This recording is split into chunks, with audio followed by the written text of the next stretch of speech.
Hey guys, what's up? It's TJ. So this past week, E3 happened in LA, so you know that means there's new information for Destiny 2. So in this video, what I wanted to do is talk about some of the information that came out that's most important to me and things that I'm excited for. Now this won't be a full comprehensive list of everything that was announced, but it's going to be the things that I find important and things that I was really hoping for information about and finally got it. So the first thing is the story. What we find out just from a quick snippet during Sony's presentation was that basically Cade is dead. And he died at the hands of Aldrin. So what this really did for us is set the story for revenge and to avenge his death. How we get to do that, we don't know, we'll find out. But I can definitely say just from that short trailer, I am so ready to get on the ground and get Aldrin. Another thing that we found out, and they kind of go hand in hand, is random roles are coming back, which those of you from Destiny 1 know that that was really a lot of the in-game grind, was finding the perfect gun. And to kind of go along with that, this time in Destiny 2, our year 1 weapons will carry over into the second year. In Destiny 1, when Taken King came out, we kind of started over again with the greens and blues and kind of built up again from there. But this time you can actually infuse your year 1 weapons to year 2 values. Now the caveat with that is it has been confirmed that the year 1 weapons will still drop the year 1 rolls. So they won't get any of the year 2 upgrades as far as getting random perks. They're going to be the same exact things you see today. So your Better Devils will still be the same Better Devils.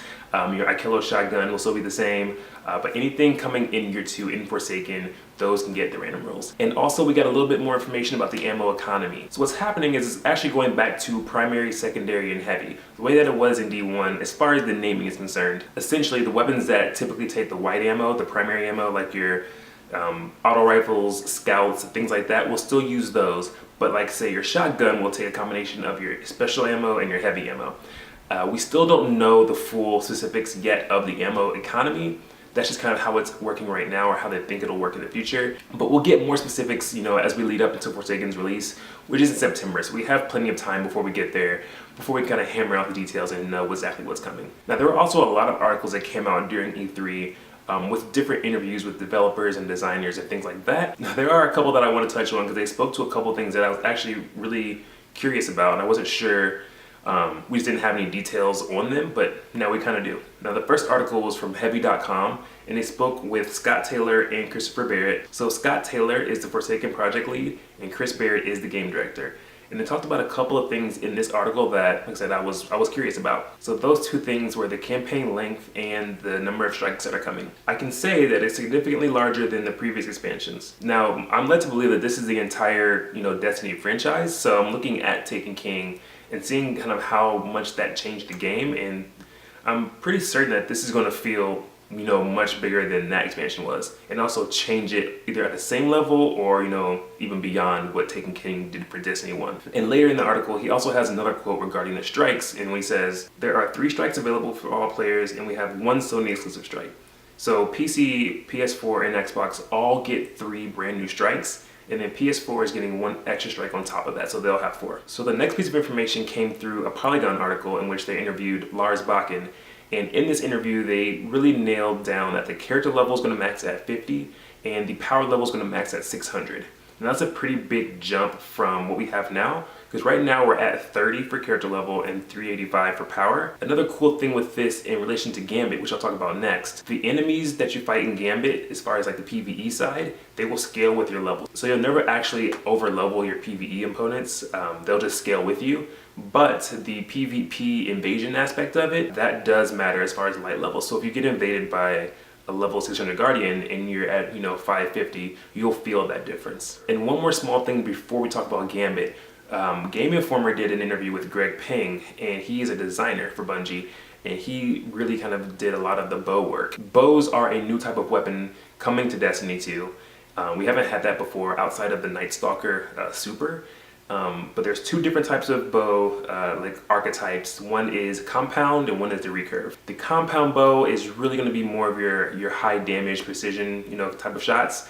The recurve bow is going to be more of your sustained DPS, so your quicker shots. As you do damage, you start doing more damage and you start being able to shoot it faster. Okay, so the last main thing I want to talk about is Gambit. Gambit as a mode is probably the single most thing I'm really excited for. So what it is basically a PvEVP experience, so 4v4, Each team starts in their own arena fighting PvE enemies, and at certain points they can cross over and fight the other team as well. The main objective of this game mode is to bank 75 motes into your side, which summons your primeval. Once you kill your primeval, you win the round. When you win 2 rounds, you then win the entire match. So the way to get motes is you basically kill enemies in your arena. They each drop 1. Some of the higher targets will drop multiple. And then when PvP players jump into your arena, they also drop some on death as well. If you bank 5, 10, or 15 motes at a time, you summon a blocker in the other team's arena. What that blocker does is it drops their bank in their side so they can't put any more motes in. And they can't get their bank back until they kill the blocker. At 25 and 50 motes total, what happens is a portal will open on your side. If you jump through it, it'll send you into the other team's arena, and then you can shoot them PvP style. And the cool thing about this is when you jump in through the portal to the other team, you can see numbers above their heads, and that shows how many motes they're holding. And if you kill them, they drop those motes and they can't bank them. And the last part of this is when your team summons your primeval, the portal opens for the other team as well, and they can continuously send guardians in and try to stop you. And also, so say if you start doing damage to your primeval, someone comes in and kills you, your death actually gives health back to the primeval, which in turn makes it longer and tougher to kill. So that really does it for this video. Like I said, it's not all the D2 information that came out, more so just things that I was excited for and things that I really want to hear about, and decided to share with you guys. If you liked the video, make sure you give it a thumbs up. That's much appreciated. If you want to see more from me, make sure you click that subscribe button and that little bell next to it, because that bell will tell you when I put new videos up. But that's going to do it for me this time, guys. I'm out of here.